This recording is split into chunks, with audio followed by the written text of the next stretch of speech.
Depois de muito tempo, indaguei. E agora? Vivi encarnado de modo muito errado. Cometi muitos atos ruins, mas fiz também coisas boas. É difícil uma pessoa ser somente má, como também são raros os que são totalmente bons. No entanto, as ações más pesam muito mais. Numa briga de gangues rivais, fui assassinado. Foram 2 tiros no peito. Tonteei e caí. Perdi a consciência somente por minutos. Fui voltando do que pensei ser um desmaio. E escutei gritos, xingamentos. Percebi que ainda havia luta. Silêncio. Pararam os tiros. Percebi que um dos meus companheiros aproximou-se de mim e falou: "Vamos embora, a polícia não tarda a vir." "Zé, você tem certeza que Janu morreu?" Senti 2 deles agacharem-se ao meu lado. Olharam meus ferimentos. Zé colocou a mão na frente do meu nariz. "Está morto. Malditos, eles vão pagar." Mais blasfêmias. Saíram. Senti muito ódio. Um sentimento tão forte que me fez levantar. Saí em perispírito, deixando o corpo físico morto no chão. Sentia-me ferido, e do meu ferimento saía muito sangue. Ouvi risadas. Vi outras pessoas que não conhecia. Julguei serem do outro bando.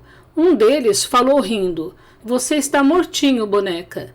Fraco, tonto e confuso, ainda assim, avancei nele e apertei-lhe o pescoço. "Ei, calma, o chefe nos mandou buscá-lo." Novo desmaio, mas antes ouvi as sirenes da polícia. Acordei num quarto pequeno e na penumbra.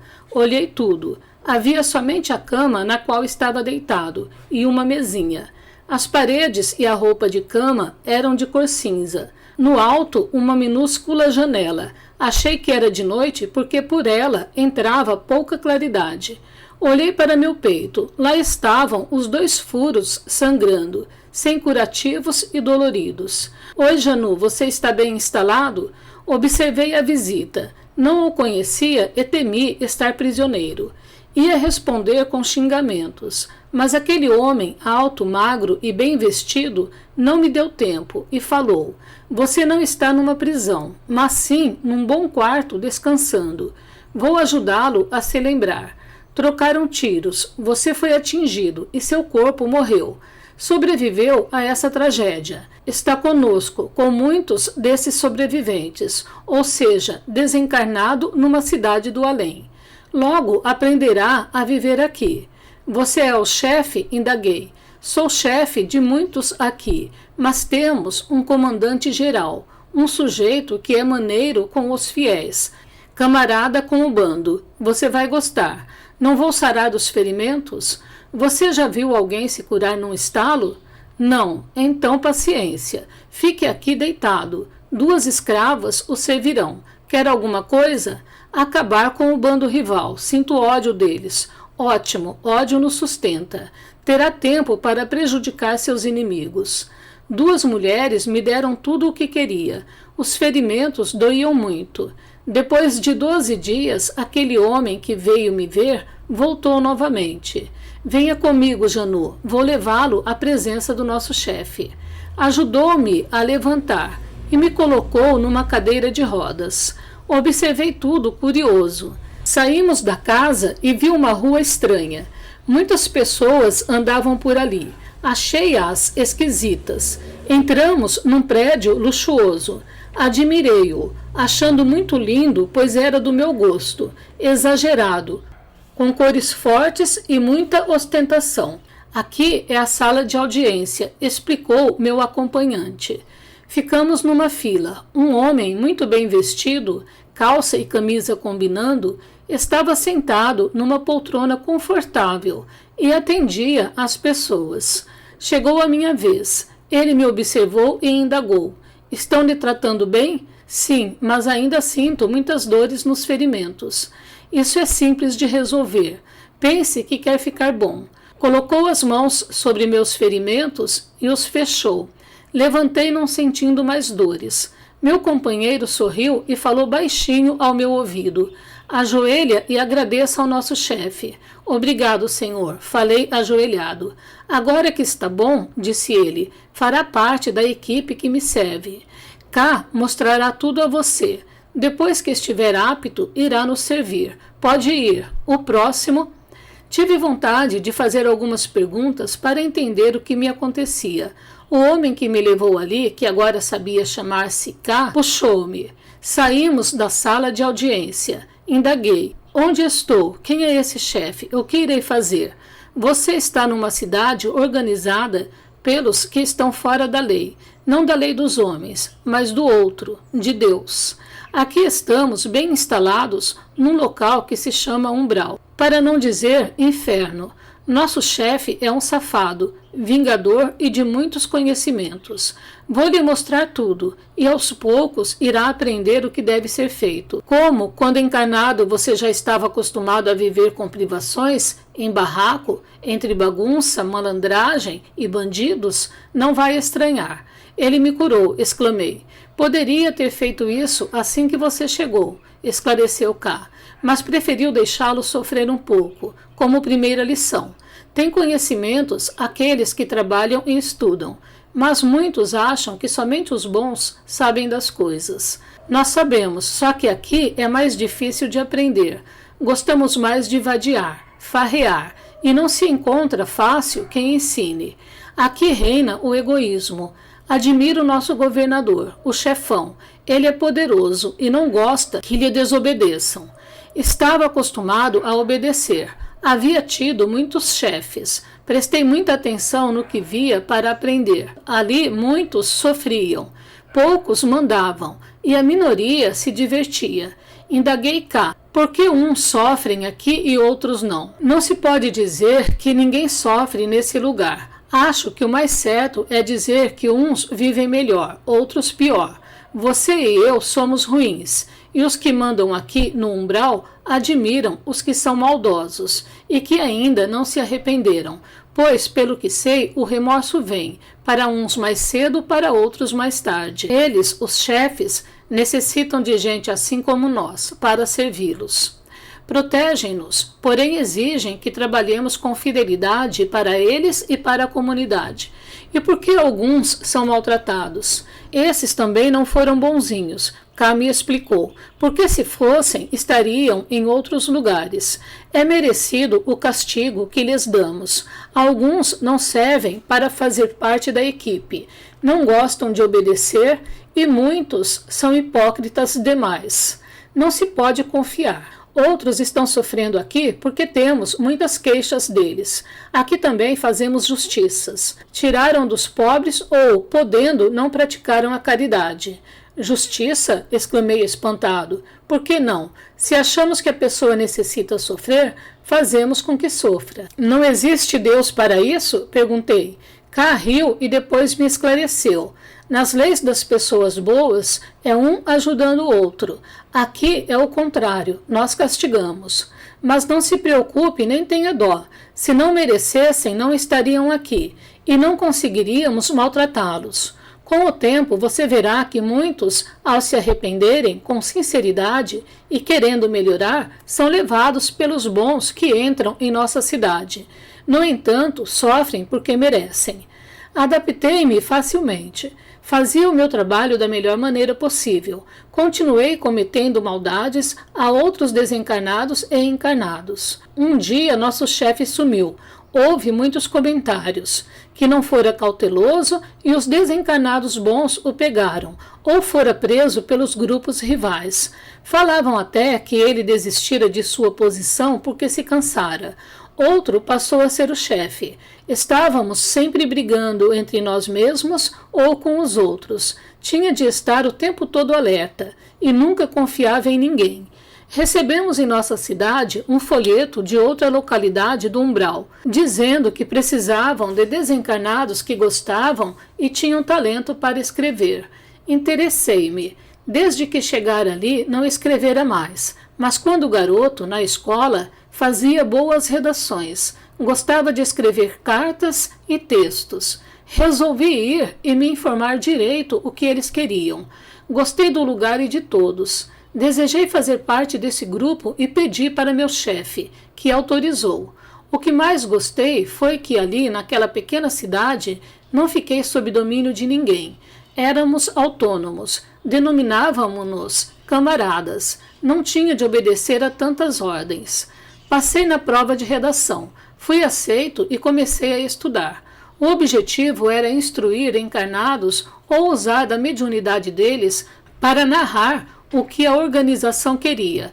Depois de meses estudando juntos, fomos divididos em 3 grupos que se especializariam nas atividades do bando.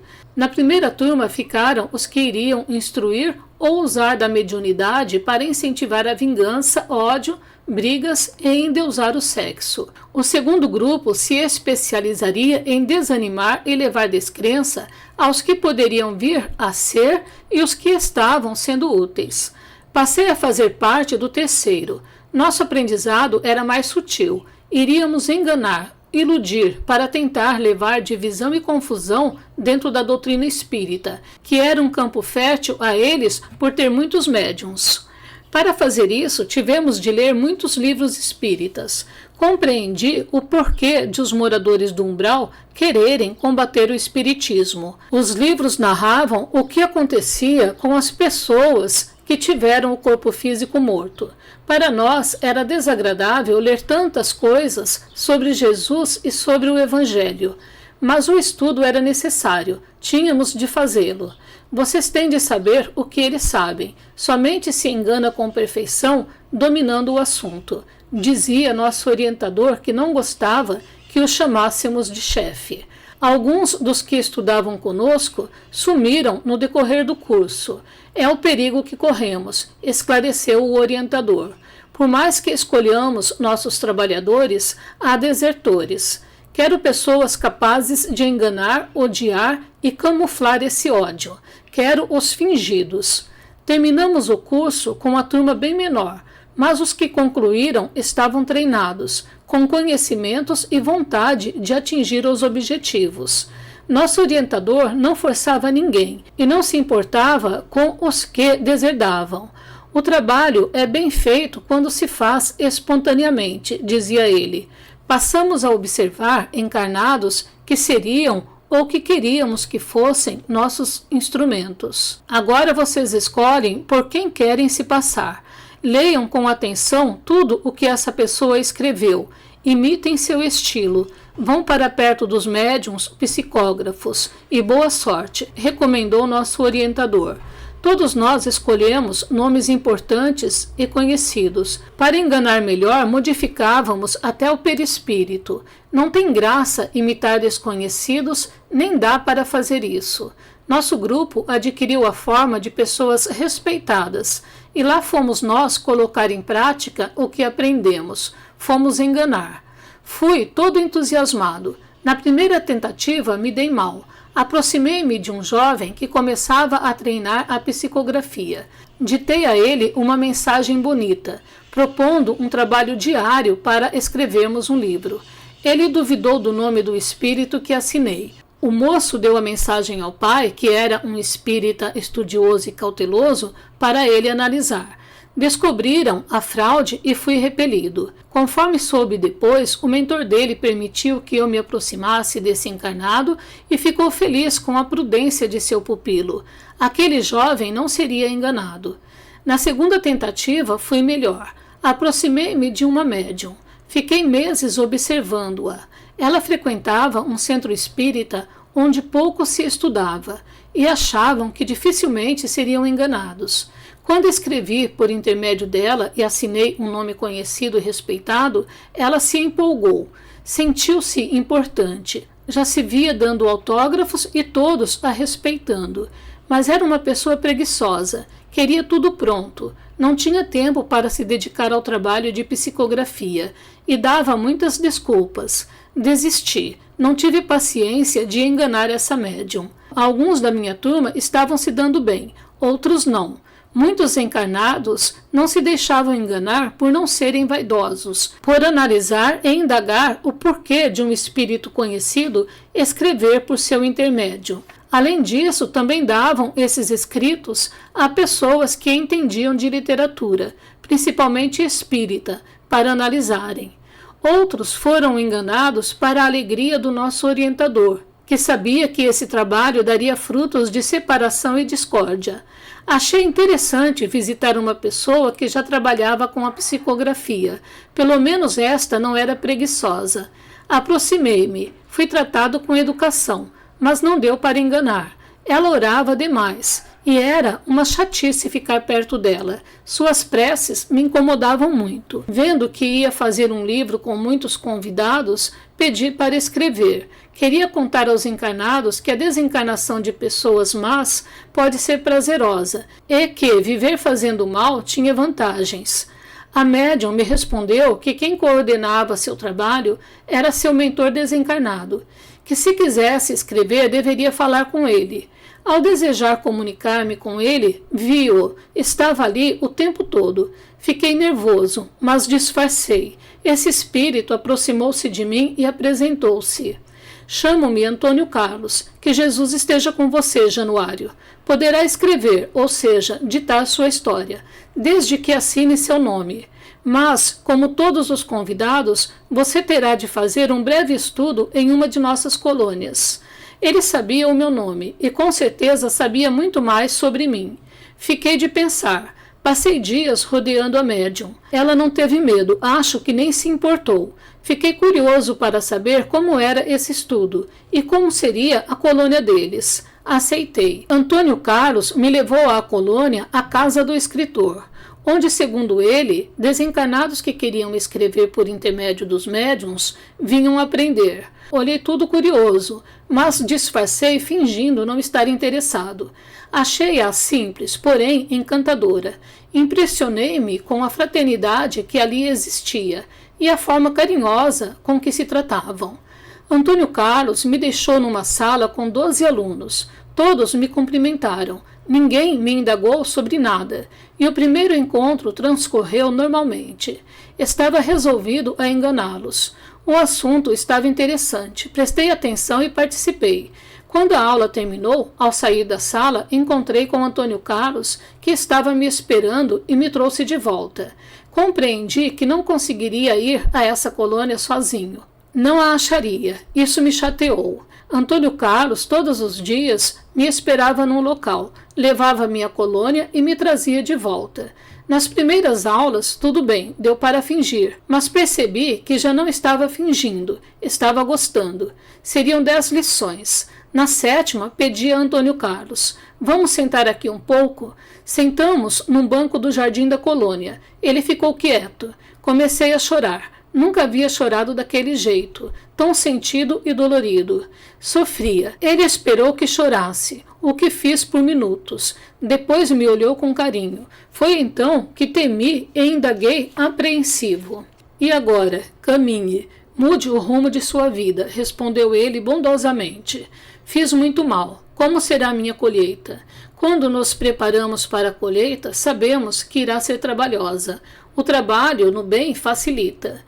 Terei muito o que fazer, exclamei em tom de queixa. Chorei de novo. Januário, disse Antônio Carlos carinhoso, se você tem de caminhar 200 quilômetros e ficar sentado chorando, pensando no tanto que andará, terá sempre esses quilômetros pela frente. Mas, se der passo por passo, um dia terá percorrido toda a estrada, e você já andou alguns metros. Compreendi, pedi abrigo, ajuda aos orientadores do curso. Aconselharam-me a terminar o estudo e vir, como havia prometido, escrever minha história ou parte dela.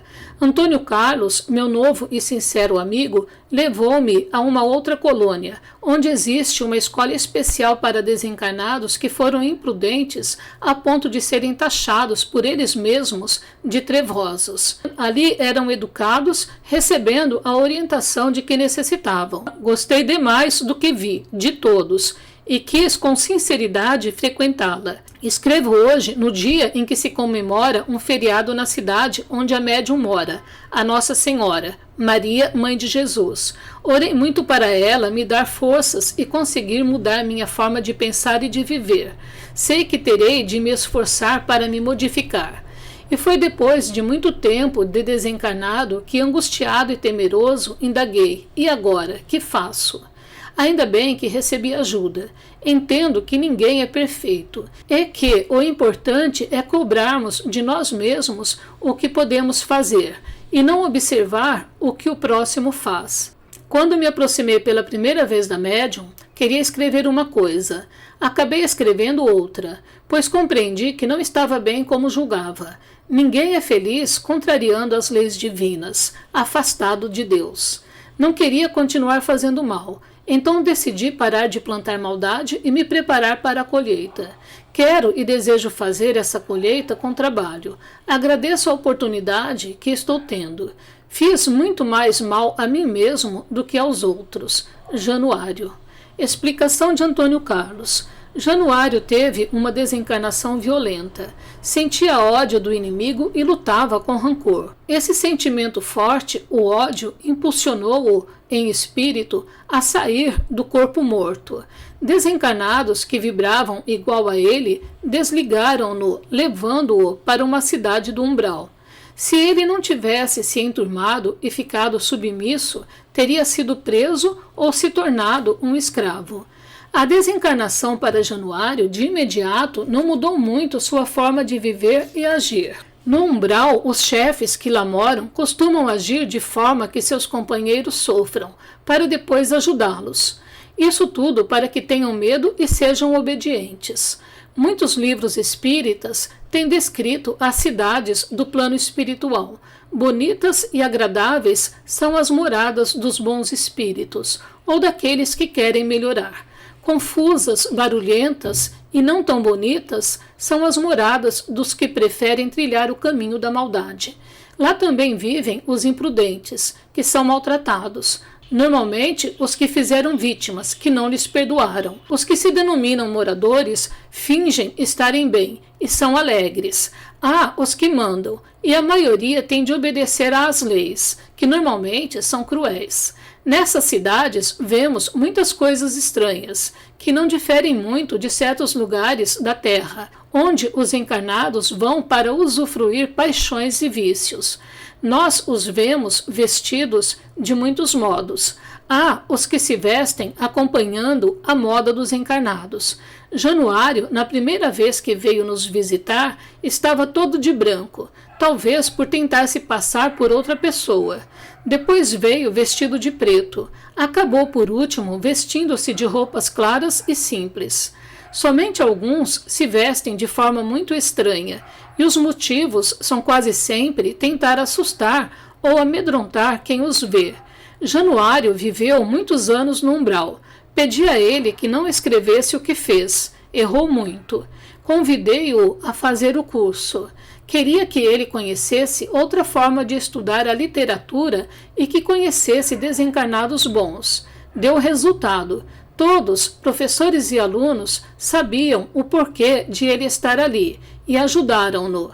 Somente se indagou "e agora?" quando teve consciência de seus erros. Ele soube, pelo estudo na colônia, a casa do escritor, que nossos atos nos pertencem. Somos donos absolutos do que fazemos. Ficar inerte e chorar pelo que se fez de errado não resolve. Necessita-se caminhar e ser útil. É o que ele vai tentar fazer. Em muitas colônias existem escolas que orientam desencarnados que muito erraram. Lá eles estudam por um tempo. Depois de concluírem o curso, há várias opções: continuar a estudar em outras colônias, reencarnar ou servir em muitos locais.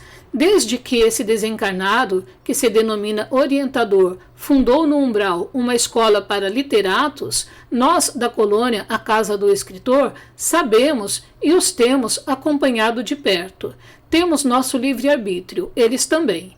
Esse orientador, espírito talentoso na arte literária, sente muito ódio por tudo o que melhora o indivíduo, e principalmente pela doutrina espírita. Acha ele, como muitos outros perseguidores, que não adianta combater os bons. Segundo eles, quanto mais as pessoas sofrem pressões, mais se fortalecem. Acham, então, que devem incentivar indivíduos sem preparo, médiuns vaidosos a escreverem para que façam livros sem treino, estudo e preparo. Pensam que, se criticarem gerando discórdia e rancor, criarão desunião. E tudo o que se separa divide, enfraquece e se acaba. Vou dar um exemplo referindo-me a mim. Eu, Antônio Carlos, era desconhecido no meio espírita. Atualmente, algumas pessoas sabem quem sou pelos livros que escrevo. A médium Vera Lúcia e eu temos uma história de vivência juntos. Erramos no passado e agora queremos reparar esses erros. Organizamo-nos para fazer um trabalho. Temos um motivo forte para termos treinado juntos durante 9 anos até o primeiro livro ser editado. Não sou uma máquina de fazer livros. Preciso sentir o que escrevo, fazer e refazer histórias no plano espiritual para depois ditar a ela outras vezes. Não escrevo por intermédio de mais ninguém, nem tenho planos de fazê-lo. Todo trabalho que se inicia tem continuidade, termina, e esse nosso terá fim. Pelo meu aprendizado, irei com certeza fazer outro. Certamente isso se dará quando a médium desencarnar. Mas se fosse para escrever com outro encarnado, não usaria o nome Antônio Carlos. Teria caridade com o médium, que certamente receberia críticas e muitas indagações. Será ele, de fato, é ou não Antônio Carlos? Esse médium mistifica? Quer aparecer? Porque escreve por alguém já conhecido, pegou o bonde andando, etc, etc, etc. Temos nos ensinos de Jesus as setas que nos orientam para a nossa caminhada. Nas orientações dos livros de Allan Kardec, encontramos diretrizes seguras para quem deseja fazer um bom trabalho com a mediunidade. Como Januário narrou, ele tentou enganar primeiro um jovem que desconfiou de um nome importante dentro da doutrina espírita e agiu certo pedindo opiniões. No entanto, não é somente de nomes importantes que temos de nos acautelar. É também de histórias confusas, exageradas, com mensagens distorcidas e também quando o desencarnado escreve criticando o médium com quem trabalhou ou trabalha há tempos, dizendo que ele é isso ou aquilo, que quer escrever com alguém com mais instrução, com vocabulário mais rico, etc. Sem treino, estudo, prudência e humildade da parte do encarnado, fica fácil enganar. Felizmente, há dentro da doutrina espírita encarnados sérios, estudiosos, perseverantes, trabalhadores que a sustentam, fazendo um bom trabalho. Sugiro cautela e prudência para você que recebe mensagens pela psicografia. Não tenha pressa em editar o trabalho. As árvores, para darem frutos, necessitam de tempo para crescer, fortalecer, dar flores e, finalmente, os frutos. A boa árvore somente dá bons frutos. Estude com toda atenção os livros de Allan Kardec, principalmente o livro dos médiuns. Transcreveremos aqui alguns trechos por acharmos de grande importância. Nada verdadeiramente importante se adquire sem trabalho. Uma lenta e laboriosa iniciação se impõe aos que buscam os bens superiores. Como todas as coisas, a formação e o exercício da mediunidade encontram dificuldades bastantes vezes já assinaladas. Convém insistirmos nisso, a fim de prevenir os médiuns contra as falsas interpretações, contra as causas de erro e de desânimo. Uma multidão de espíritos nos cerca, sempre ávidos de se comunicar com os homens. Essa multidão é sobretudo composta de almas pouco adiantadas, de espíritos levianos, algumas vezes maus, que se conservam presos à terra por causa da densidade de seus próprios fluidos. O médium inexperto recebe ditados subscritos por nomes célebres, contendo revelações apócrifas que lhe captam a confiança e o enchem de entusiasmo. O inspirador invisível conhece-lhe os lados vulneráveis, lisonjeia-lhe o amor próprio e as opiniões, superexcita-lhe a vaidade, cumulando-o de elogios e prometendo-lhe maravilhas. Pouco a pouco vai desviando de qualquer outra influência, de todo exame esclarecido e o leva a se insular em seus trabalhos. É o começo de uma obsessão, de um domínio exclusivista, que pode conduzir o médium a deploráveis resultados. Esses perigos foram, desde os primórdios do Espiritismo, assinalados por Allan Kardec. Todos os dias estamos vendo médiuns deixarem-se levar pelas sugestões de espíritos embusteiros e serem vítimas de mistificações que os tornam ridículos e vêm a recair sobre a causa que eles julgam servir.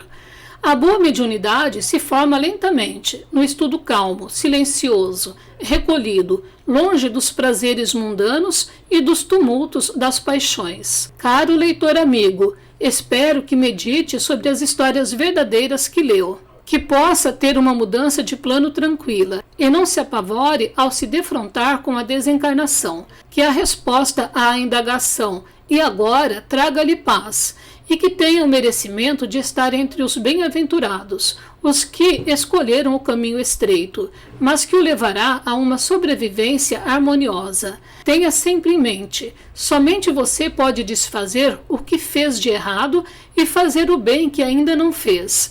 E isso deve ser feito no presente, neste momento. Que Deus o abençoe.